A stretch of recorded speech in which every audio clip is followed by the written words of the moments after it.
ஜல்லிக்கட்டுக்கு ஆதரவாக சென்னை மெரினா கடற்கரையில் நடைபெற்ற போராட்டத்தில் சமூக விரோதிகள் ஊடுருவலை முன்கூட்டியே அறிந்து தடுக்க முடியாதது ஏன் என்ற கேள்விக்கு மயிலாப்பூர் காவல் துணை ஆணையர் பாலகிருஷ்ணன் விளக்கமளித்துள்ளார். தந்தி டிவியின் கேள்விக்கு என்ன பதில் விவாத நிகழ்ச்சியில் தலைமை செய்தி ஆசிரியர் ரங்கராஜ் பாண்டே எழுப்பிய கேள்விக்கு அவர் அளித்துள்ள பதிலை தற்போது பார்க்கலாம். திருவல்லிக்கேணி மேன்ஷன்ல சமூக விரோதிகள் வந்து தங்கியிருந்தாங்க அப்படின்னு சொல்றீங்க. சமூக விரோதிகள் மேன்ஷன்ல வந்து தங்குறாங்கன்னு தெரிஞ்சா அன்னைக்கே நடவடிக்கை எடுத்துருக்காங்க. ப்ரிவென்டிவ் அரெஸ்ட் நடத்துறதுக்கு தான் உங்களுக்கு அதிகாரம் இருக்கு. நீங்க தான் யாரையும் பார்த்து அரெஸ்ட் பண்ண முடியுமா? உங்களுக்கு சட்டம் ஏற்கனவே கொடுத்துருக்குது. சமூக விரோதிகள் வந்து ஒரு மேன்ஷன்ல தங்குற வரைக்கும் பொறுத்திருந்து அவங்க விரோத செயலில் ஈடுபடுற வரைக்கும் காத்திருக்கணுமா என்ன? இல்லை, இந்த தகவல் வந்து இப்போ இந்த சம்பவத்திற்கு பின்பு கிடைத்த தகவல்.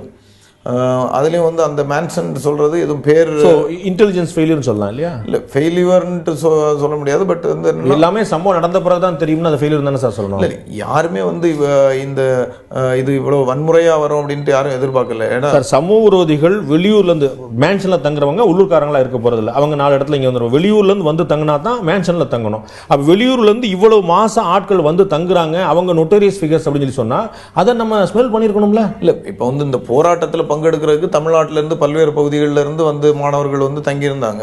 இப்போ ட்ரிப்ளிகேன்ங்கிறது வந்து மெரினா பீச் பக்கத்தில் இருக்கிறதுனால அங்கே சீப்பாக இருக்கக்கூடிய இடங்கள் வந்து மேன்ஷன் தான். ஸோ அதனால அங்கே வந்து நிறைய பேர் தங்கியிருந்தாங்க. ஸோ போராட்டத்தில் பங்கெடுத்தவங்களை எல்லாரையும் வந்து நம்ம சமூக விரோதின்னு சொல்லிட முடியாது.